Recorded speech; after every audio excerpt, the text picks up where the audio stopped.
አንተንም እግዚአብሔር ያቆይህ። ሰው የሚሰጠው ሲወለድ ነው።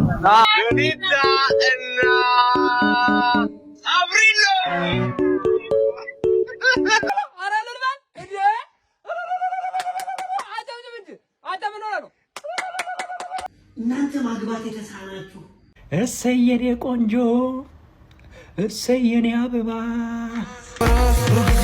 ሰላም ሰላም፣ ጤና ይስጥልን ቤተሰቦች፣ እንዴት አላችሁ? እንደምን ቆያችሁ? ዛሬም ተመልሻለሁ። ከበዓል በኋላ የመጀመሪያ ቪዲዮ ነው። እንደምን አላችሁ? በዓል እንዴት አለፈ? አሪፍ እንዳሳለፋችሁ ተስፋ አድርጋለሁ። ዛሬም በጣም ምርጥ ቪዲዮዎችን ይዤላችኋለሁ። በእነሱ በሚያዝናኑ እንዝናናለን። ሀሳብ አስተያየት መስጠት ያሉብን ቪዲዮዎች ላይ ደግሞ ሀሳብ አስተያየቶቻችን እንሰጣለን። እናንተም ሀሳቦቻችሁን እንሰጣላችሁ። እስከ ቪዲዮ መጨረሻ ድረስ ስትከታተሉ ቪዲዮ ላይክ በማድረግ ተከታተሉ። ቻናሉም አዲስ ከሆናችሁና ለመጀመሪያ ጊዜ የምትመለከቱት ቻናሉን ሰብስክራይብ በማድረግ የሁሉ ጊዜም ቤተሰብ ሁኑ። እስከ ቪዲዮ መጨረሻ ድረስ የትም እንዳትሄዱ። ኧረ ዶሮ ነው። ምንድን ነው የነገር? ዶሮ ፈሰስ። አስቡት እስኪ እቺ ሴትዮ አሳ ብትሰራ እኮ በቃ ነፍስ ዘርቶ ተነስቷል። ይዋኛል። ጭራሽ 4000 ብር ላይ እንደዚህ መቀለድ። አንቺ በህግ ነው መጠየቅ ያለብሽ። እውነት መታሰር ነው። 4000 ነው ዶሮ የተሸጠው። አልችልም። ማንን ገደል እንደዚህ ጎርፍ በጎርፍ ባልየው ይሄን አያፍርም። ባለሙያ ሚስት ነው ያለችኝ ብሎ እኮ ያወራል። አሁን ለጀለሶቹ ምናምን ሄዶ ኧረ በስመ አብ ዘጋኝ።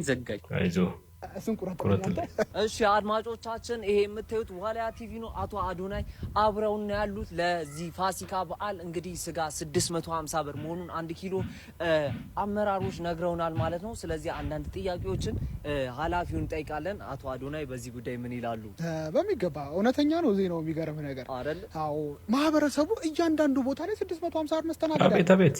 በዚህ አጋጣሚ ዶምቦሎ 5 ሳንቲም ቢጨምር ራሱ ለኛ ጥቆማ አድርጎ የማሸጉን ስራ ነው የምንሰራው። በጣም አሪፍ። እንደ ማጠቃለያ ጥያቄ ደግሞ እነ ትላልቅ ስጋ ቤቶች አሉ፣ ዮናስ ጨርጨር፣ ወንድማማቾች ትላልቅ ስጋ ቤቶች አሉ። እዛ ላይ ደግሞ ህብረተሰቡ በ650 ብር 1 ኪሎ ለመግዛት ተሰልፏል። በዚህ ጉዳይስ ምንድነው ምላሹት? ቀንጠብጣቢው ነው እሱን ቁረጥልኝ አንተ። ታችን ላይ ስጋ ኪሎ 650 ገዝታችኋል። የገዛችሁት ወይ ደግሞ የተመለከታችሁት ኮሜንት ላይ አድርጉ። የት ነው ሲሸጥ የተመለከታችሁት እየተባባለ እንግዲህ ሰው ሚዲያ ላይ እየተነጋገረበት ነበረ። በዓሉ እንዴት አለፈ? አብዛኛው ሰው እንግዲህ ራሱ በዚህ ዓመት በጣም ውድ ነበረ። 30 ሺህ 40 ሺህ ፍየል 65 70 ምናምን ሰምቻለሁ በጆሮ። ምናልባት ዩቲዩብ ላይ ገብታችሁ ማየታችሁ ሊሆን ይችላል። እናንተ አካባቢ እንዴት ነበረ? በያላችሁበት ተወያዩበት። ቅርጫ ወዳዶች እንዴት ነበር ክትፈው? እኛ በሬ ሞርቶዴላ ነው እየበላ ያደገው እያልኩ ነው። እኛ ቅርጫ ከገባ ማለት ነው 2 ኪሎ ስጋ በበሬው ጮማ ቅባት ብቻ መጥበስ ትችላለህ፣ ያለ ዘይት ያለ ቂቤ እያልኩ ነው። ቱሪናፋ እኛ ጋር ብገቡ ይሻላል። አረፈሩ አቶ ዞዱ ለባለፈው አመት ባል ያዘጋጁትን ቅርጫ እርሶና አራጆቹ አይደል እንዴ በሚጥሚጣ አጥቅሰው በልቶ የጨረሱት? አንድ ወዳጄ ይገርማል። አሁን እኔ ጋር ነው የሚገባው ቅርጫ። ድሮ ግን እነሱ ጋር ነበር ደርሶ ቅርጫዬስ ድርሻዬስ ሲላቸው አሁን እኔና አራዶቹ በሚጥሚጣ በልተን ጨረስ ነው ብለው ቆዳውን ነው የሰጡት ከበሮ ስራ ብለው ማለት ነው። እኛ ግን በፍትሃዊ ክፍፍል ነው ምናምነው። ከእበቱ ይደርሳል አንተ ከፈለክ ማለት ነው። እነሱ ጋር ግን እግር ተሰጥቶ ጨጓራ ብትጠይቅ ነብሮ በላው ሊሉ ይችላሉ። ምላስ ብትጠይቅ ውጦት ነው የሞተው ሊሉ ይችላሉ። ከባድ ነው እነሱ ጋር መግባት። ስማችን ባታጠፋ መልካም። ይኸውልህ ለኛ በሬውን ስንገዛ ራጅ ሲቲ ስካን ኤምአርአይ አስነስተን ነው የምንገዛው። ንጹህ በሬ ነው። እነሱ ግን ላት ነው የሚነኩት። እንደ ዘንድሮም እያሉ በሬ ለመግዛት በግማ የእናንተ በሬ ነው። ይሄው ከመክሳቱ የተነሳ ቀንዱ ከብቶት እንዳቀረቀረ አንተ ቀንዳ ቢገባ በሬው ያቀረቀረው ማለት ነው ከስቶ ሳይሆን ለሰው ልጅ ትልቅ አክብሮት ስላለው አለ እንጂ እናንተ በሬ ዋብያ መጥቼው ጋማ ነው መልለው ወንድና ስማኝ የኔ ወንድም እነሱ ጋር ቅርጫ መግባት ምን እንደሆነ ሰፈርተኛውን መጠየቅ ትችላለህ። ለ101 ነው አንድ በሬ ቅርጫ ገብቶ ማለት እንደ ቅርጫ ሳይሆን እንደ በርጫ አንድ ጎርሰው ተድሪናው ጥሬ ወጡት እያልኩ ነው። እንግዲህ ምርጫ አንተ ነው እያልኩ ነው። በቃ ይቅርታ አቶ ዘውዱ እነሱ ጋር ገብቻለሁ። ይሻላል። ምን ማድረግ ይቻላል?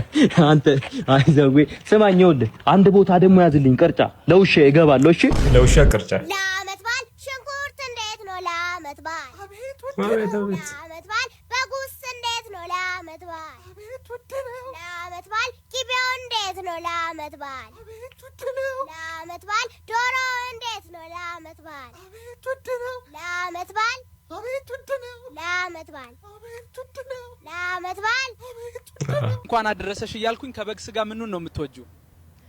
ቆለጡ ይመቸኛል። በጉኮኔ ረባክ እሺ አትልማ ዛሬ ደርስ ሐሳብ ትቀይራለህ ሰውነ አንተን እግዚአብሔር ያቆይ ሰው የሚሰጠው ሲወለድ ነው ሲወለድ በጠዋቱ ነው የሚሰጠው እግዚአብሔር ካልፈቀደ እግዚአብሔር ከፍ ያድርግህ ብልህ ሰው ራሱ ላይ ብቻ አይቆምም መሰላል ሆኖ ሌሎችን ወደ ላይ ያወጣል እንደሚባለው ባንተ ውስጥ አይተነዋል ታዋቂ መሆን ቀላል ነው መልካም ሰው መሆን ደግሞ መሰጠትን ይጠይቃል ከ3 ሚሊዮን በላይ ተከታይ ኖሮ ትልቅነት ያለው ጥር ሳይሆን በልብ እንደሆነ አሳይተናል ጀማሪዎች ክብር መስጠት የጨዋነት ምልክት ነው ስለምታደርገው ደግሞ ድጋፍ ቃል የለኝም ጨምርልህ መሪ ማለት ቀድሞ የደረሰ ብቻ አይደለም ወደ ኋላ ተመልሶ የቀሩትን የሚረዳ ነው አንዳንድ ሰዎች ብዙ ፎሎወር አለኝ ብለው ጀማሪዎችን ለመንቀፍ የሚሮጡም አሉ ደሞ አንቺ ማነሽ ከየት መጣሽ ደሞ አንተ ማነህ ከየት መጣህ እያሉ የሚያጥላሉበት ጊዜ አንተ ግን ሻማ ሌላውን ሻማ ቢለኩስ ብርሃኑ ይደምቃል እንጂ አይቀንስም ብለህ አስበህ ይሄው ጀማሪዎችን ሰብስበህ አንተ ደምቀታየህ አንተ የገባህ እነሱ ያልገባቸው ነገር አለ አስተውሉ ትልቅ ዛፍ ለትንንሹ ጥላ እንደሚሆን ሁሉ እውነተኛ ኮከብ ሌሎችን ብርሃን አያጠፋም ይልቁንም እንዲደምቁ ያግዛቸዋል ሌላውን ማበረታታት ግን አብሮ ማደግ ነውና ሁላችሁም የጆን ዳንኤልን መልካም ስራ አራያ አርጋችሁ ብትወስዱት መልካም ነው ጆ ደግነት መልሶ ይከፍላል በሰዎች ስኬት ውስጥ ደግሞ አሻራህን ማስቀመጥ ትልቅ መታደል ነውና ይጨምርልህ አራ ፈቅራና አትለኝም ደሞ ሰላም እናት እንዴት ነሽ አለን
ምን ያህል አሳሳቢ ደረጃ ላይ እንደደረሰ በዚህ ቪዲዮ ያሳያችሁና ኮሜንት አብረን እናነባለን የመጣው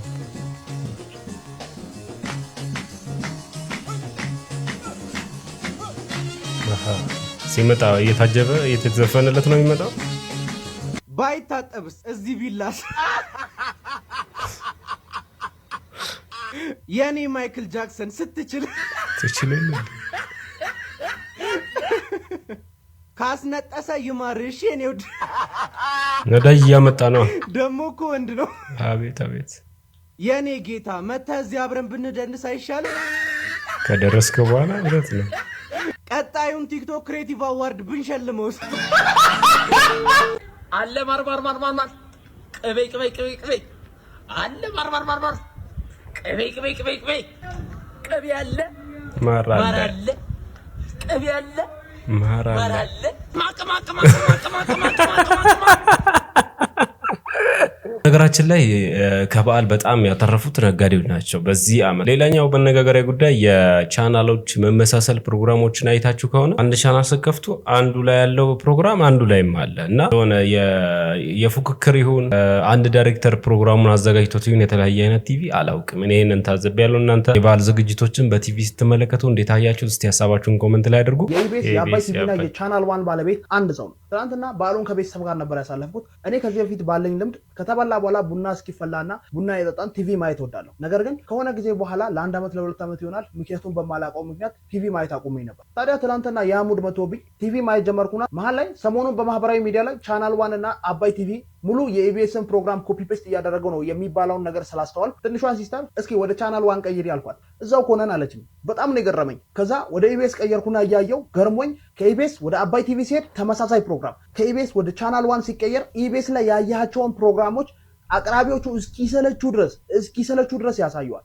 ይህ ስመለከት ኢቢኤስ ተጽዕኖ ምን ያክል ከባድ እንደሆነ ነው የተገነዘብኩት። ተመሳሳይ አሰልቺ ፕሮግራም ውክቢያ የበዛበት ትላልቅ የሚባሉ አቅራቢዎች ሲቦርቁና ሲንጫጩ ሲያዝናኑ ሳይሆን ሲያዝጉ ነው የሚሉት። ይህን ስመለከት ምን አስተዋልኩ? የአባይ ቲቪ እና የቻናል ዋን በተለይ ደግሞ የቻናል ዋን እና የኢቢኤስ ባለቤት አንድ ሰው እስካልሆነ ድረስ ወይም ሼር ከሌለው በስተቀር የቲቪ ጣቢያውን ከመክፈታቸው በፊት በምን አይነት ለየት ባለ ፕሮግራም መምጣት እንዳለባቸው በደንብ አድርገው ማሰብ ነበረባቸው ባይ ነኝ። ይህ የኔ ሀሳብ ነው። እስኪ እናንተም ትዝብታችሁን ኮሜንት አድርጉልኝ። ፎር ላይ ሼር ኮፒ ሊንክ እንዳይረሳ። ቸርቆዩ ሉላ እዚህ ጋር ተመልከቱ።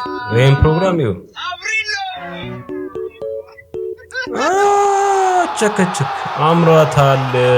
ስፖርት ነው ያልኩ። ሉላ ወይ ደግሞ ያለ ትዳር የመኖር ተጽዕኖ ይሄ ነው። በቃ ፍሪደም፣ ይሄ ፍሪደም ነው የሚባለው። በእርግጥ ቲቪ ቻናል ላይ እንደዚህ ነገር ስታዩ ለምንድን ነው አዶናይ እና ጃኒ ላይ የተቆጣችሁት ሰዎች? ሉላ ጥምጥም ካለች እግሯን ሰቅላ አዶናይ እና ጃኒ ብዙ ጊዜ በዚህ ነገር ይታወቃሉና ብዙ ጊዜ ይታማሉ እንደዚህ ሲያደርጉና ለምን የነሱ ቲቪ ላይ እየተመለከትን አይደለም? ጀስት ኖርማል ነው ማለት ነው። ደንዲስ ያሱሲ ሃይ ቋቶኒሲ ነው ሹቻኒ ጎርዶማ ዳባዳኪ ሰመን ሃሌሉያ ካይሷኔ ላሄጋ ባርባና ቢርሻ ሄጋ ቢታንያ ኤካዳ ካካ ሀጊሻ ካካ ኢቻኤሷ ማርዞ ላይ ላማርዞ አብያ ሰላፍ ተና ሆምቤ ወሬስ አኔሼሻ ኬታ ገላኬስ አኔሼሻ ኬታ ሃታይካያ ሳሪ ከፎገና ማላ እለላ አማኔ ሃያ ጉጃ ተና ሼሻ ኬታ ቶሊዮትስ በቃ ሀማ ወሶ ታኖ ሼሻ ኬታ ገላኬስ A few moments later ሄሎ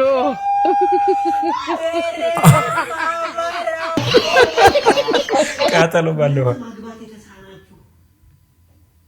እስከመቼ ከነጋ ተጣብቃችሁ ትኖራላችሁ? የግራ ጎኖቻችሁ ኦሮሞ ይጓችሁ what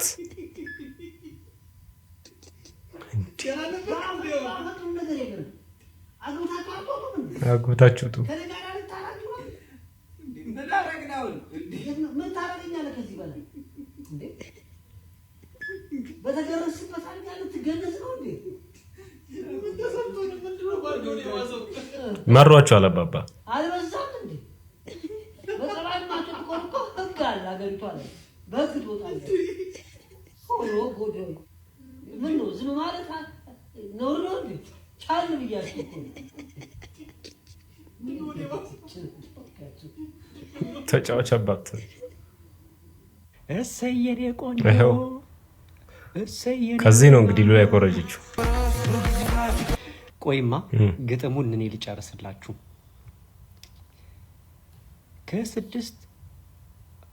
አንድ ዓመት ከስድስት ወር ትዳር ነበራት ሰልማ ነበረ ስትሉ የነበራችሁ ኧረ እንደውም ልጅ በኖራት ይቀበላት ነበር። እሰየኔ ቆንጆ የሳይ ይመቻችሁ። በጣም ነው የምታምሩት፣ በእውነት ደግመዋለሁ። በጣም ነው የምታምሩት። በተለይ እቺ ከፍ ያረካት ነገር አንደኛ ነች። ያራዳ ልጅ ይመቻችሁ። የሳይ ሚኪ ሪያክት ነኝ። ይህ ቪዲዮ ኮፒ ሊንክ እና ሼር እያደረጋችሁ ለኔ ለወደፊቷ ፍቅረኛዬና ለአዶናይ እንዲሁም ለጃኒ ያድርሱልኝ። ይመቻችሁ። አንተም ያምራል ጋይስ። እንግዲህ በህይወቴ እንደዚህ ደስተኛ ሆኜ አላውቅም። በ7 ዓመት ውስጥ እንደዚህ በሙሉ ቤተሰብ ተከብቤ የኔ ቤተሰብ ብቻም ሳይሆን የጃ ቤተሰብም ሁላችንም አብረን ተሰብስበን እያሳለፍን ነው። የሚገርም ዓመት በዓል በቶቶት ማለት ነው። በጣም ነው ደስ ያለኝ። በጣም እናንተስ ደስ ብሏችኋል? እስኪ ኮሜንት ላይ ያሳውቁኝ። እወዳችኋለሁ። ግን አሁን እየቀረ ያለውና በጣም የሚገርመኝ ብዙ ጊዜ አስተውላችሁ ከሆነ ሽማግሌ መላክ ለቤተሰብ ክብር ምናምን የሚባል ነገር እየቀረ ይመስለኛል። የአዶናይና የጃኒ ጀስት ፍቅረኛዎች እንደሆኑ ነው የምናውቃቸው፣ ባልና ሚስት እንደሆኑ አናውቃቸው።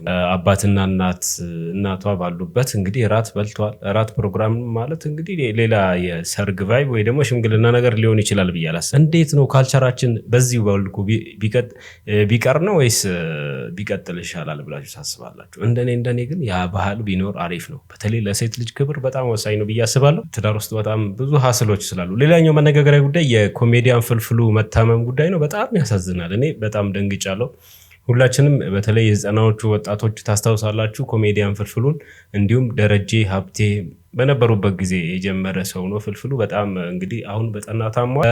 ስጋ ያለው ሰው እኮ ክብር የለውም መወፈር አለብሽ ምናምን ብላችሁ ሰውን የምትገፋፉ ሰዎችም ውፍረትም የሚያመጣውን መዘዝ እያሰባችሁበት፣ ትንሽ ህመም ደግሞ ወደ ትልቅ እንደሚቀየር እያሰባችሁበት፣ እስቲ ኮሜዲያን ፍልፍሉን ምን ገጠመው እንመልከት። ኮሜዲያን ፍልፍሉ በጠና ታሞ ሆስፒታል ስለመግባቱ አሁን እየተነገረ ነው የሚገኘው። እንግዲህ ሐዋሳ ለቀረጻ ሄደው እንደነበርና እዛም ታሞ እንደነበርና በቀረጻ ላይ ድንገት እንዳልቻለና ሆስፒታል እንደገባ የስራ ባልደረቦቹ እያስታወቁ ነው የሚገኙት። በአባይ ላይ በሚተላለፈው ቴሌቪዥን እንግዲህ ለቀረጻ እዛ እንደነበሩና ድንገት እንደታመመ እዛም ሆኖ ለፕሮግራሙና እንደዚሁም ደግሞ ለሚሰሩ ስራ ይጨነቅ እንደነበረ እየተነገረ ነው። ተሽሎት በእርግጠኛነት ወደ ስራ ይመለሳል የብዙዎች ተስፋ ነው። እንደሚመለስም ተስፋ እናደርጋለን። ሁላችሁም በያላችሁበት እንግዲህ ይመረው ዘንድ ቶሎ ወደ ስራው እንዲመለስ እንድትመኙ እንጠይቃለን። ከልብ እናመሰግናለን። ራስ ምታትም እየመሰለኝ ነበር። ችላ ማለት ግን መጥፎ ነው።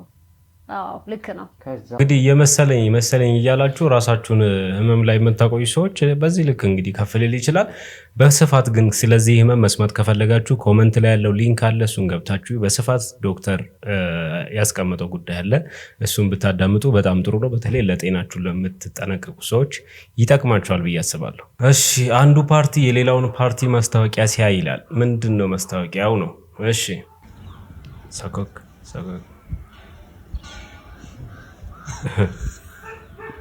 45 ዓመት ታግዬ አራላ